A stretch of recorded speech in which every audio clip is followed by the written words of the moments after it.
She fined me $750 for soil erosion because a rainstorm washed ruts down my driveway, then crossed the property line to photograph it herself. When she slipped that notice into my mailbox, I counted exactly 7 boot prints in my mud. That's how I knew she'd trespassed again. Welcome to HOA Rebels. I'm Mike Danner, civil engineer out of Madison County, Iowa, where the corn stands taller than pride, and where our HOA president, Mrs. Valerie Grant, believes she outranks the county code. If you're new here, I tell these stories straight, clean, and lawful. Subscribe if you care about property rights done right, and tell me where you're watching from. I like picturing the porches behind every comment. I bought this farmhouse 3 years ago after my wife, Denise, passed. It was our dream, a small plot with a workshop out back, the smell of diesel and hay in the morning. I needed peace, not a committee dictating fence paint colors. My neighbors warned me the Ridgeview Meadows HOA had teeth, but I figured paying $180 a month for community maintenance was harmless. I was wrong. It started small, emails about mailbox height, an inspection over a shed permit I already filed with the county. Then came Valerie herself, marching up my gravel path with a clipboard and a camera. She said, "Your property line fence isn't compliant with Section 4B decorative requirements." I told her it was a standard farm wire fence, 30 inches inside my deeded line. She smirked like she'd won a debate. After Denise died, I promised I'd protect what we built, every board, every yard of soil. That promise flared in my chest while Valerie waved that clipboard like a badge. I didn't shout, I just said, "Ma'am, you're standing on private ground." She took a picture anyway. That night, I wrote everything down. The time, 6:17 p.m. The temperature, 68 degrees. The quote. I bought a bound logbook from the e-hardware store and started a folder labeled HOA Correspondence. I printed emails, clipped envelopes, and even stapled photos from my trail cam. The engineer in me likes data, and data was going to be my armor. 3 weeks later, they cited me again, this time for unauthorized gravel placement, worth a $500 fine. I read the CCRs line by line. Nothing mentioned gravel. It did, however, forbid nuisance trespass by members or officers. That clause would matter later. On July 3rd, I caught Valerie on my land again. My motion light blinked, and my phone alert showed her SUV idling by my ditch. She was taking measurements with a tape. I stepped out, calm voice, camera rolling. Legal here, Iowa's a one-party consent state. "Mrs. Grant, you're not authorized to measure here." She muttered, "We'll see what the board says." She filed a complaint the next day. Non-conforming drainage grade. I filed an incident report with the sheriff. Trespass under Iowa Code 716.7, documented with photo evidence. When the deputy asked if I wanted to press charges, I said, "Not yet. I want the record clean." Denise's brother, Ray, came by with coffee. "You gonna let them bully you?" he asked. I told him no. I was going to out-engineer them. I opened the county GIS map, printed parcel overlays, and traced every boundary with a red pen. The HOA had extended its maintenance easement 26 feet past its recorded limit years ago. Most folks never noticed because the line cut through the drainage ditch. Knowledge nugget number 1. Under Iowa Code 499B28, an HOA's maintenance easement can't exceed what's recorded without a supermajority amendment, 67% of members by vote and a filed recordation. Ridgeview had done neither. That meant Valerie's beloved ditch inspections were technically off HOA jurisdiction. The dirt she called theirs was mine, legally and by survey. But I kept that fact quiet. The key to engineering. Structures fail faster when you let the load build unnoticed. I started attending meetings, sitting quiet in the back while they approved more beautification fees and sneered at anyone who questioned them. Valerie called me the driveway guy. I smiled and took notes. Their treasurer, an older man named Ed with tremor hands, kept misreporting balances by a few hundred each month. I circled the numbers. Meanwhile, I repaired my drainage slope myself, 3% grade, riprap at the outlet. When they cited me again, I attached county permit number 4021D, signed by Inspector Hughes. They ignored it and added late fees. One evening, neighbor Sharon, retired teacher, soft-spoken, walked over with a stack of letters she'd received. Weed violations, unapproved garden fencing. She whispered, "They're targeting anyone who attends meetings." Her lavender fence posts glowed pink in the sunset. I promised her I'd look into it. At that moment, my phone buzzed. Another fine. $250 for improper trash receptacle visibility. I laughed. They'd taken to photographing bins from the road. I checked my trail cam again. Same SUV, same license plate. Valerie's.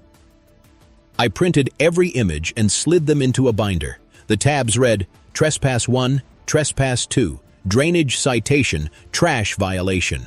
Denise would have called it obsessive. Maybe, but obsession was the only thing standing between our land and their pettiness. Still, anger doesn't keep you warm at night. Grief does strange math, trading tears for tasks. Each letter they mailed reminded me of that promise. Keep her home safe. I wasn't fighting for spite. I was preserving memory. And when Valerie stepped onto my driveway the fourth time, measuring tape flicking like a snake's tongue, I finally said, "You step over that line again, and you'll answer to the sheriff." She smiled without blinking. Then maybe the sheriff should buy a compliant fence too. That was the moment I decided to dismantle Ridgeview M. Edos from the inside out. One statute, one deed, one recorded inch at a time. I didn't sleep that night. I stared at the glow from my printer as page after page rolled out. Plats, CCRs, and 2 decades of amendment filings. The HOA's paperwork was a patchwork quilt of laziness and arrogance. Someone had retyped sections without signatures, a clear procedural flaw. I marked every missing initial in red. By dawn, I knew exactly where they'd broken their own rules.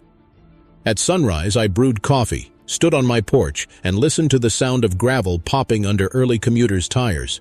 This land used to calm me. Now it hummed like a live wire. I opened a new binder labeled Strategy and wrote the date, August 4th. Under it, I scrawled, "Find the lever." The lever came by accident. At the county recorder's office, a clerk named Trudy, sharp eyes, turquoise nails, slid me a manila folder. "You might want to see this," she said. Inside was an unrecorded parcel transfer from 2004. A 12-foot strip along the road, technically a buffer zone, was sold to a utility cooperative before the subdivision was finished. The HOA had no ownership claim there, yet their decorative fence, mail cluster, and their private property signs stood on that strip. I could almost hear Denise laughing. They're guarding land that isn't even theirs. That same week I hired an attorney, Melissa Crane, mid-40s, brisk voice, always smelled like toner and wintergreen gum. She'd fought 3 HOAs before and won twice. When I showed her my binders, she nodded. "You've got a clean trespass case, plus misuse of assessments if they're maintaining non-HOA land." Her first advice, "Don't show your hand yet. Let them dig deeper." I followed it. 2 weeks later, Valerie posted a new notice on our community bulletin, Drainage Repair Initiative. Mandatory contribution, $350 per household. The HOA claimed they needed to address runoff hazards. The irony nearly made me choke. My engineer's report proved the runoff came from their own improperly graded common path. That night, at the meeting in the beige community hall, I waited my turn. Valerie stood under the fluorescent hum, her hair sprayed stiff, smile mechanical. "We have unanimous support from the board," she declared. When she opened the floor, I raised my hand. "Can we review the engineering basis for this assessment?" Her tone sharpened. "We're not here to debate, Mr. Danner." I let a small silence stretch. "Then I'll simply ask for the recorded vote tally under Section 6.3. It requires 75% homeowner approval for any special assessment over $200. The room rustled. Someone coughed.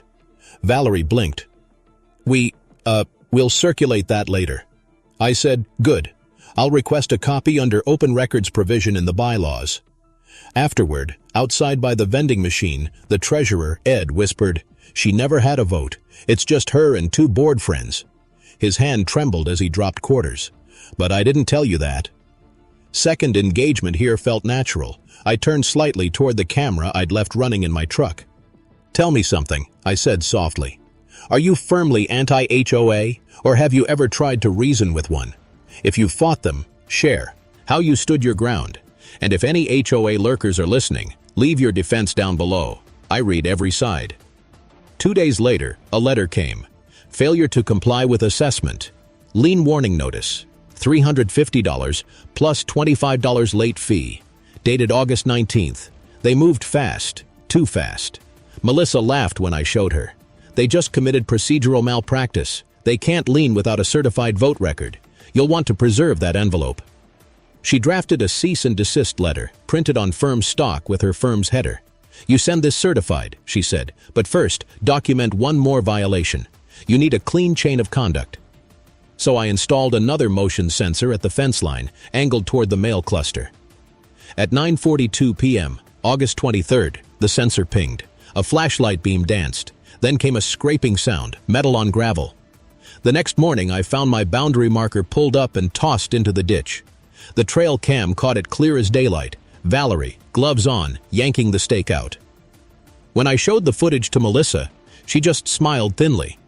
That's criminal mischief, technically, but we'll save it. By September, they'd issued me 7 total citations. 3 for aesthetic disharmony, 1 for non-compliant driveway gradient, 2 for public nuisance due to gravel dust, and 1 for failure to maintain vegetation. I logged each. Total fines claimed, $2,385. Total due under Iowa HOA Enforcement Code without verified vote, 0. Knowledge nugget number 2, quietly embedded. HOAs in Iowa must record every fine within 30 days and provide written notice of appeal rights, or the charge becomes voidable under Section 49(b)(3)(1). I had their clock ticking.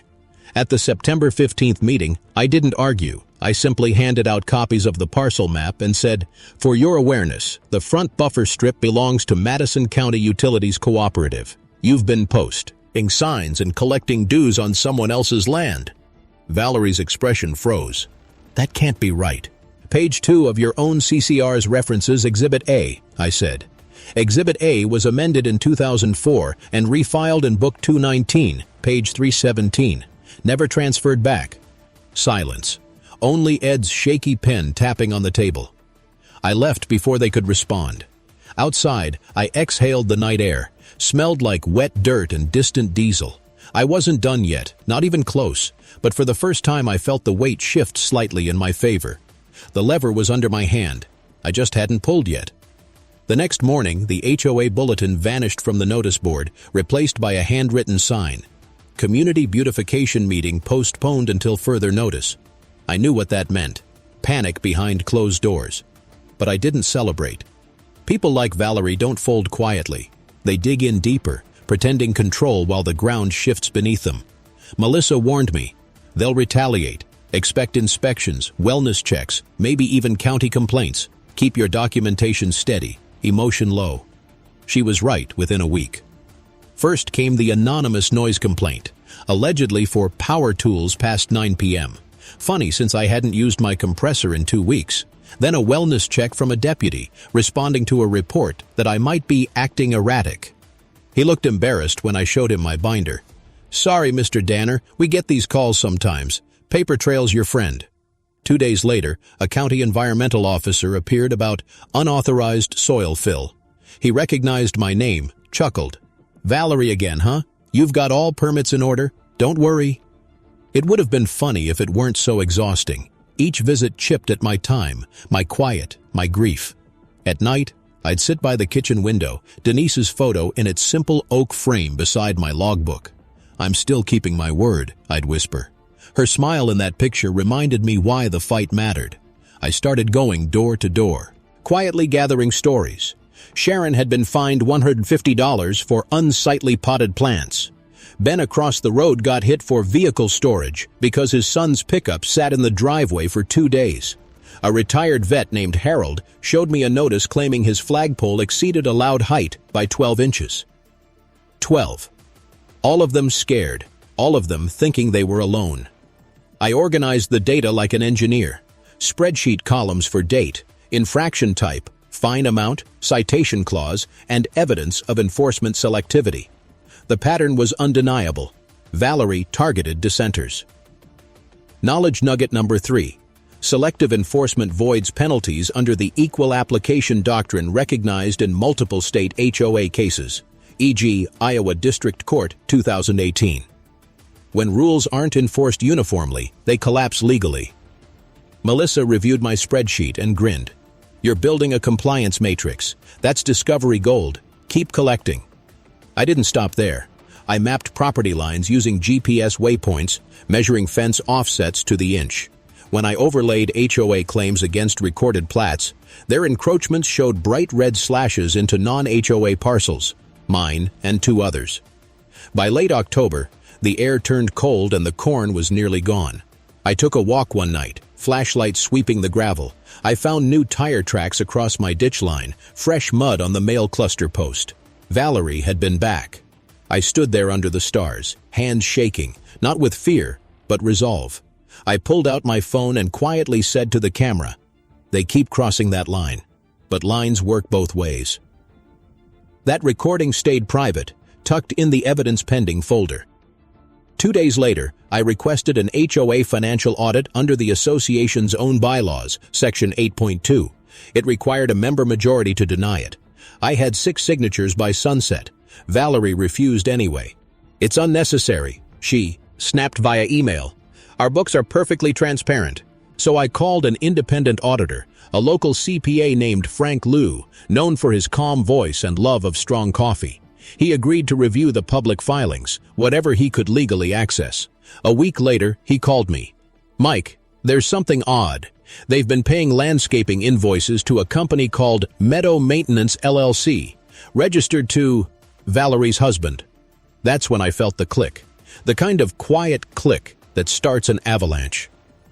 Frank sent me a brief summary, noting the conflict of interest under state nonprofit law. I printed it and slid it into my binder under a new tab, Self-Dealing Evidence. I met with Melissa the next morning. "We hold this until the next meeting," she said.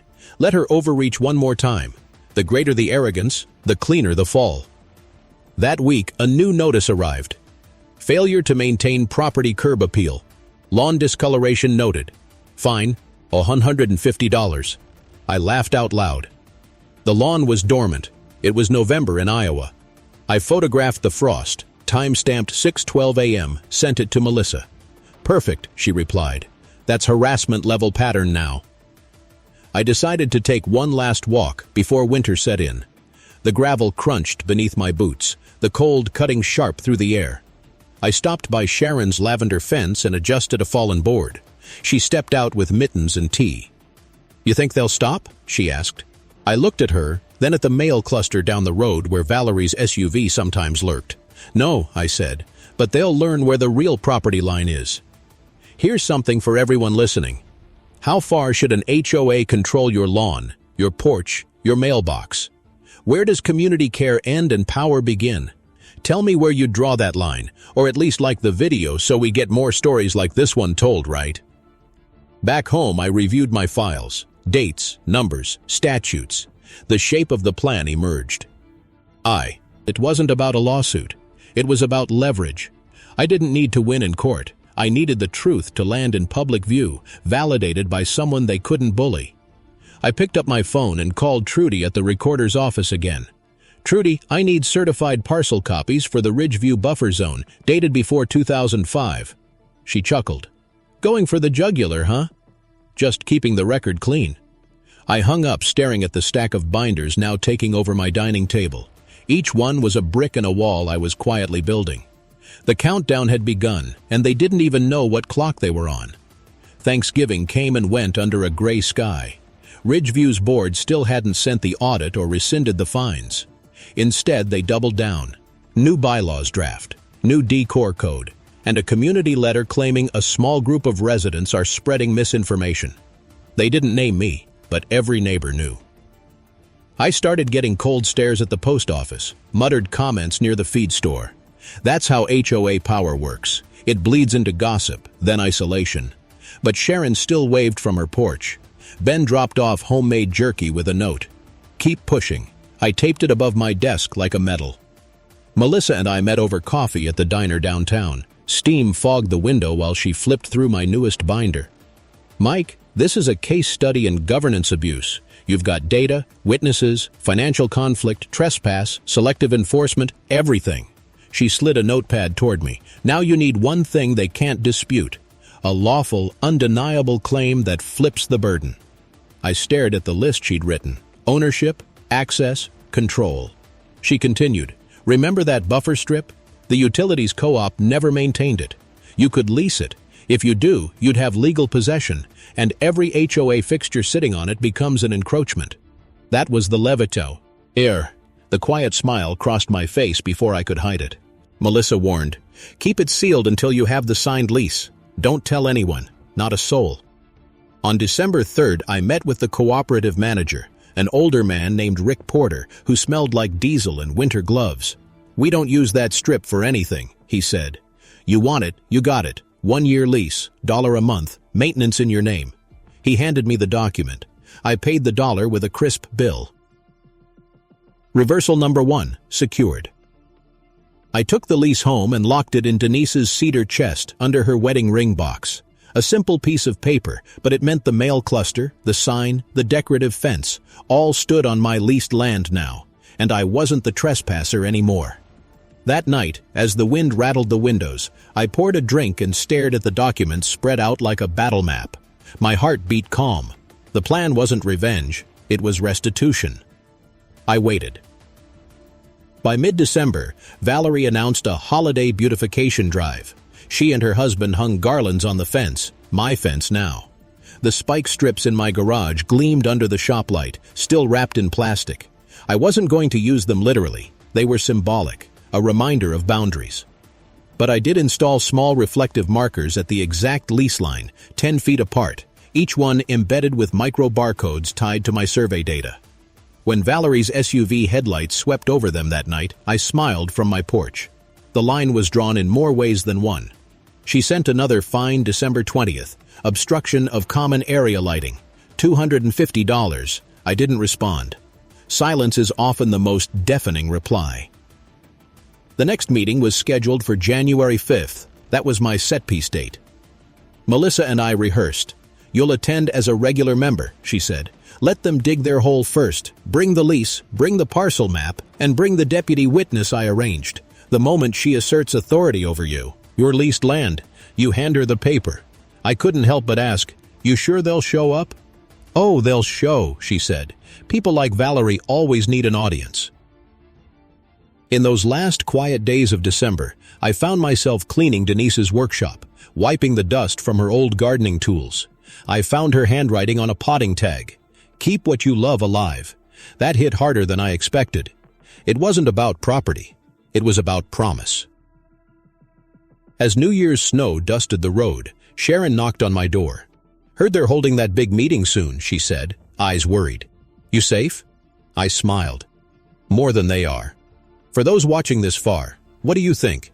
Should residents have the right to reclaim land their HOA wrongly controls, or should HOAs hold authority no matter what? Tell me below. I'll read every answer. On the night before the meeting, I laid everything out on the kitchen table. The lease, the photos, the certified letters, the audit snippet showing Valerie's husband's company payments. I checked my recorder, fresh batteries, timestamp function active. Knowledge nugget number 4. Under State Administrative Code, a member may record any HOA meeting held in a publicly accessible facility, provided one party to the recording is present, completely lawful in one-party consent states, like Iowa. I looked around my quiet farmhouse, lights low, snow flickering through the window. Tomorrow, I whispered, we end this. Outside, the night hummed with distant traffic, the crunch of ice settling on the gravel road. Every sound felt amplified, as if the land itself was waiting for justice to finally measure true. And I was ready to deliver it, inch by inch, document by document, until the paper trail buried their arrogance in its own ink. The meeting night came colder than expected, 16 degrees, wind slicing through the parking lot of the Ridgeview Community Hall. The fluorescent lights buzzed behind frosted glass as I walked in, binder under my arm, coat zipped to my chin. The air inside carried that odd blend of burnt coffee and perfume, bureaucracy's scent. Valerie stood at the podium in a red blazer, hair lacquered to perfection. Her husband sat in the back row, pretending to check his phone. Around 20 residents filled the metal chairs, most of them tired, cautious. I took my seat near the aisle, just behind Sharon. She turned slightly, whispered, "We're with you." The meeting opened with small talk about snowplow budgets and mailbox paint schemes. Then Valerie cleared her throat.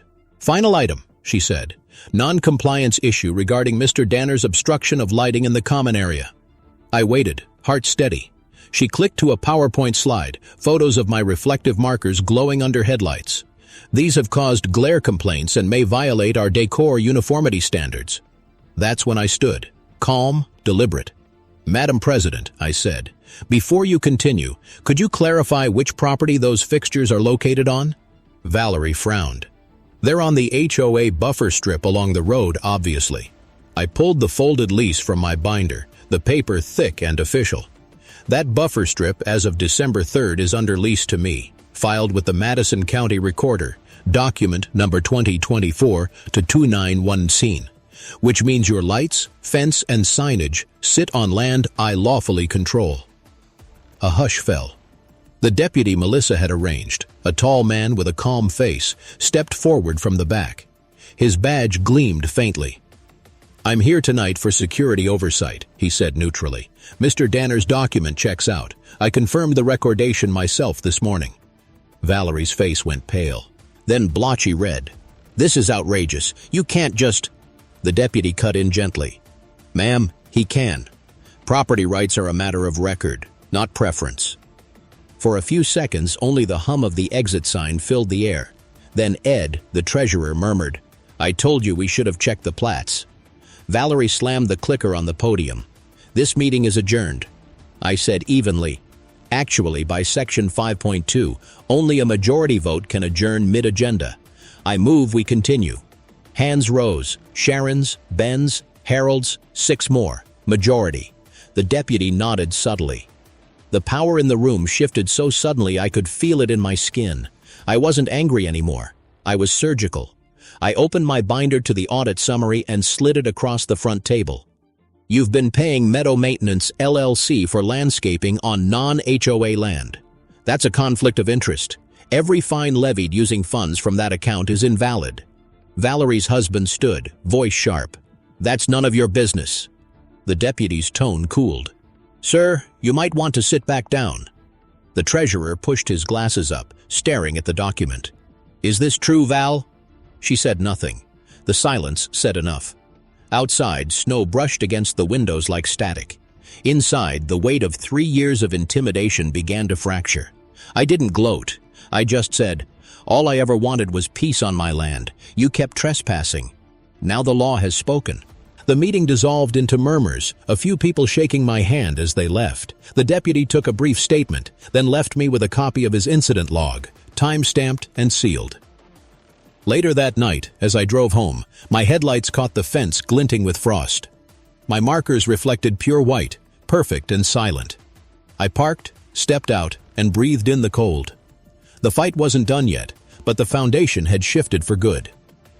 Back in my kitchen, I set the binder down beside Denise's photo. "We're halfway there," I whispered. "Here's where I want your thoughts. For fines and liens like the ones I faced, $250, $500, sometimes $1,000 each, should they be treated as justice or as a money scheme? What's the fair limit before accountability flips to exploitation? Comment below. I'm curious what you'd call fair." Over the next week, the backlash came quiet but bitter. The HOA Facebook group shut down for maintenance. Anonymous flyers appeared in mailboxes calling me the man who ruined Christmas decorations. My trash pickup mysteriously skipped 2 times. Someone even keyed my truck at the grocery store. Melissa's advice: document, don't react. We're in retaliation phase. So I did. Photos, timestamps, incident numbers. I kept everything clean, like a lab report. When you fight institutions, cleanliness is armor. Still, some nights were harder. I caught myself standing at the window at 2 a.m., coffee gone cold, eyes scanning the road for headlights. That was the fear beat, the one they never see. Losing Denise had taught me what silence after loss feels like, and this was the same echo. but I wouldn't lose our home again. By February, the snow melted and the ground softened. I started repairing the mailbox post. Technically my land now. Sharon walked up with cookies and news. They're calling an emergency election. Some of us nominated you. I shook my head. Not yet. There's still cleanup to do. What I didn't say aloud was that I had one last card to play, the reform deal. But for it to work, I needed them desperate, cornered, and willing to trade power for peace. The clock had started ticking again, and this time I controlled every second. By mid-March, Ridgeview looked like a place holding its breath. The HOA newsletter stopped coming. The community beautification signs were gone. Valerie hadn't been seen at a meeting in weeks, though her SUV still crept past my driveway every few nights. Headlights dimmed. That was fine. Let her watch. Melissa called one morning. "We're close," she said. "County compliance sent me a note. Your audit complaint triggered a preliminary inquiry. The board's insurance carrier's been notified." That was the real tremor. Insurance companies hate risk more than villains hate exposure. Still, I stayed quiet. No interviews, no social posts, no gossip. I went about my routine like any other engineer with a checklist. Coffee, feed the stray barn cats, check soil moisture. The calm before the next push. Then a brown envelope arrived on March 21st. Notice of Special Assessment Reconsideration. Valerie's signature, typed but not notarized.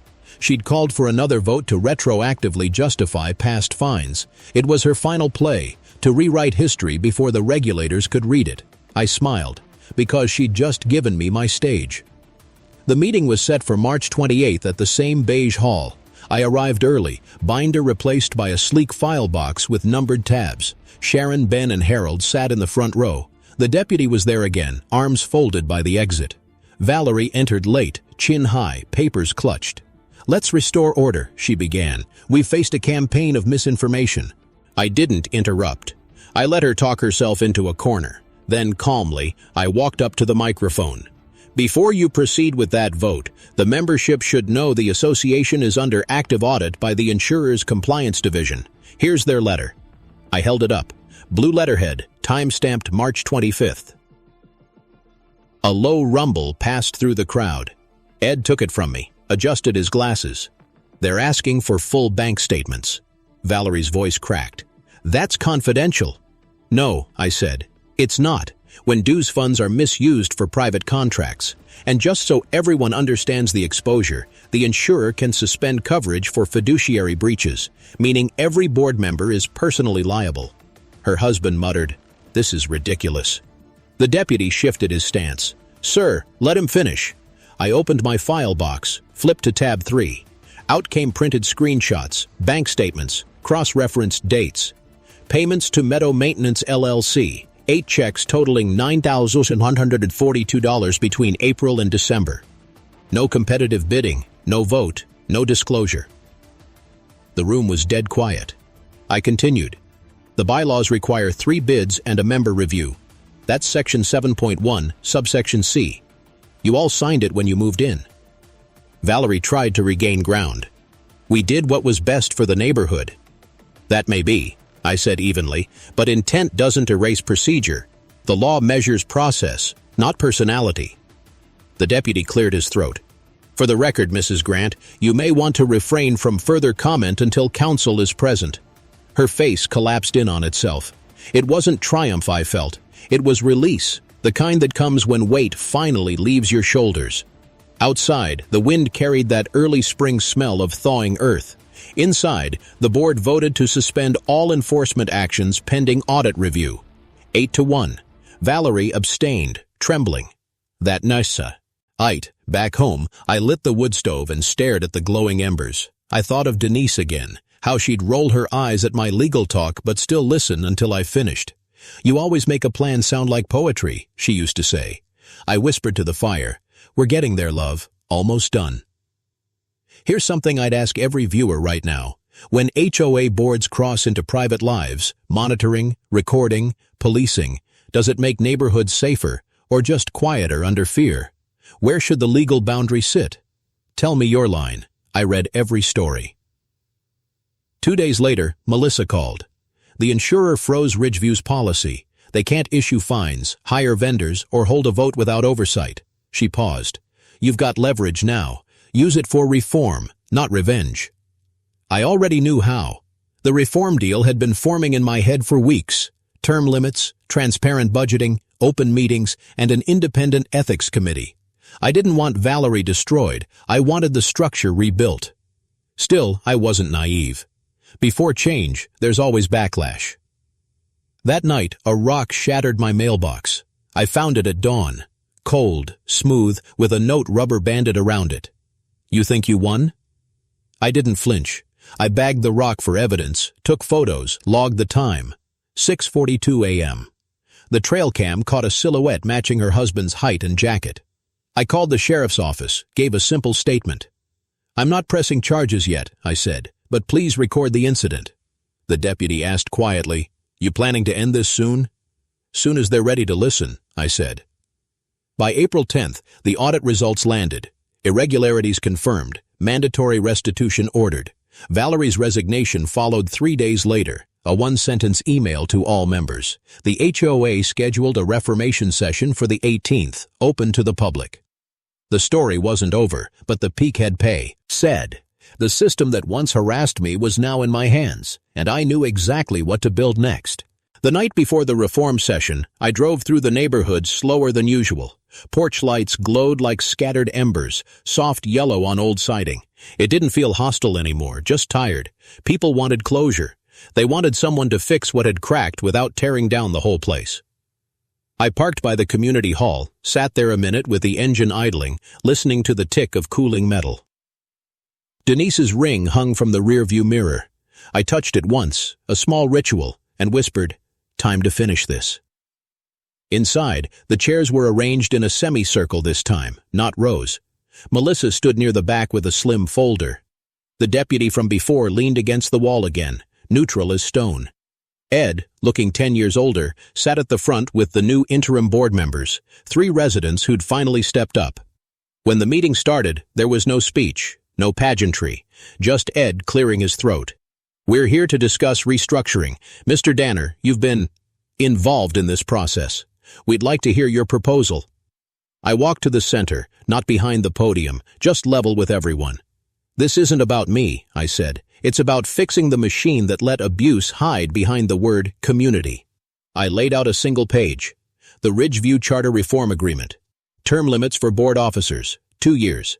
Mandatory independent annual audits. Open voting, recorded and published. 20% assessment reduction for 2 fiscal quarters, refunded from recovered funds.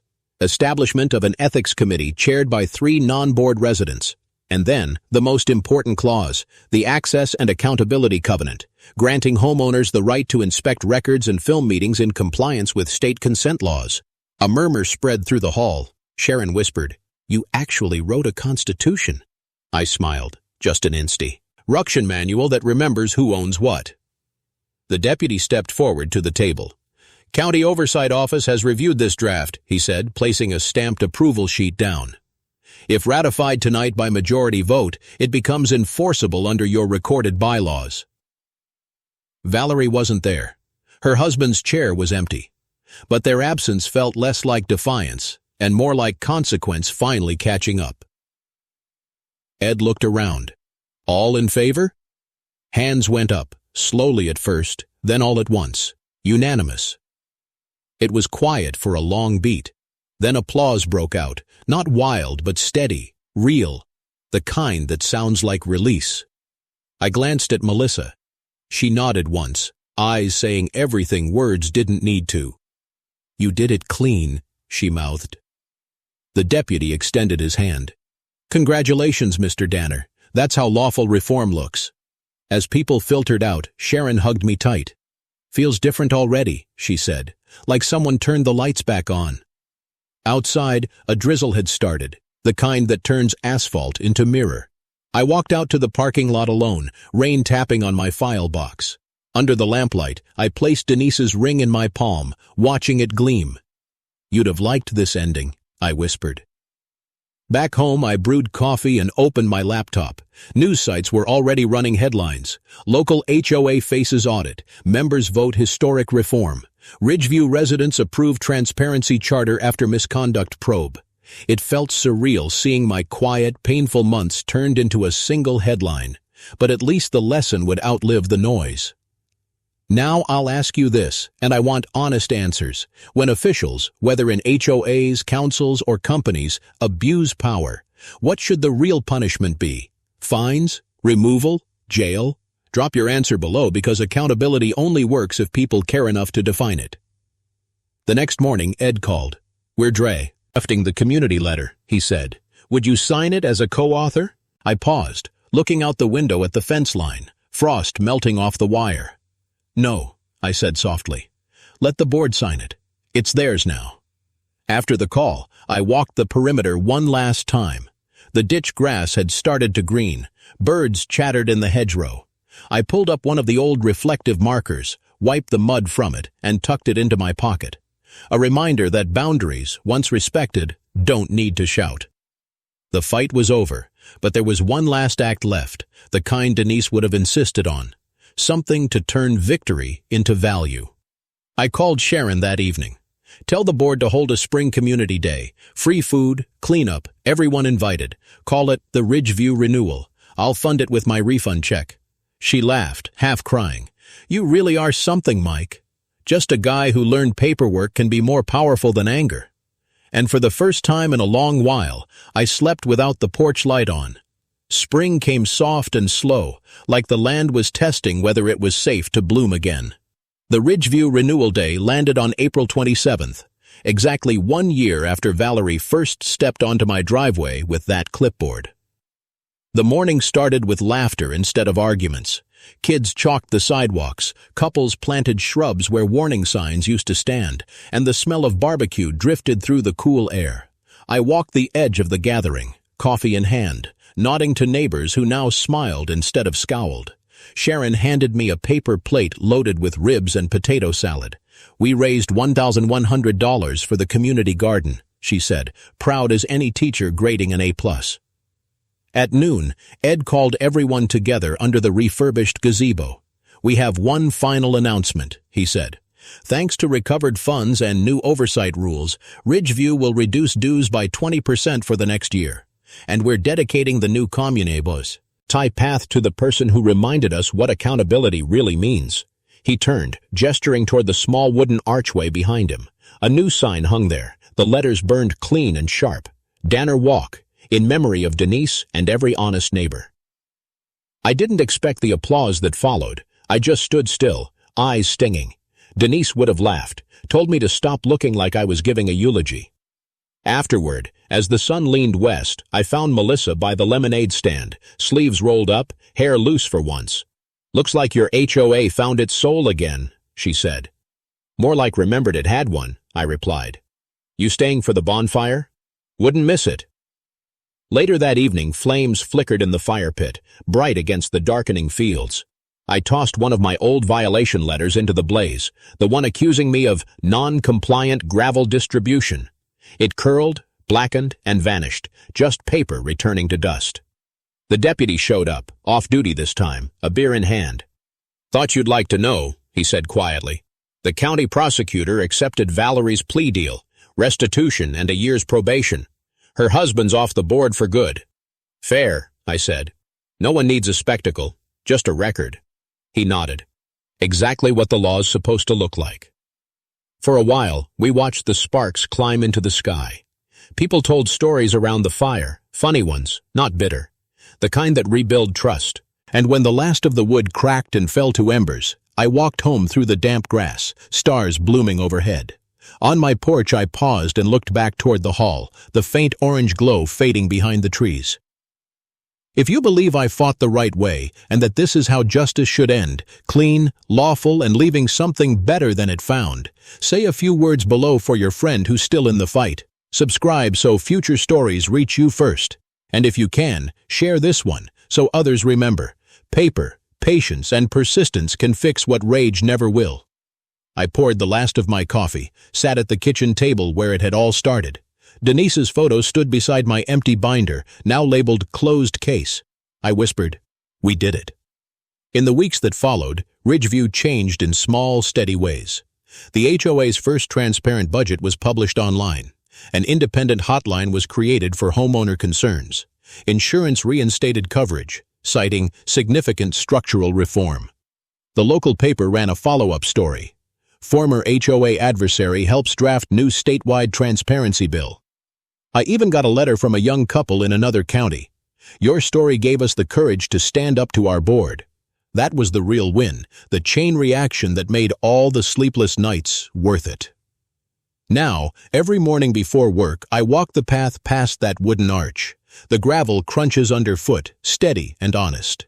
There's a new sign at the far end, small but deliberate. Community maintained by neighbors, not committees. And sometimes, when the light hits just right, I swear I can see Denise's reflection in the glass of the sign, smiling. I lock the gate each evening, brush dust off my boots, and jot one line in the old logbook I never threw away. Case closed, but the work goes on. Then I close it gently, whisper to the empty air, on to the next case.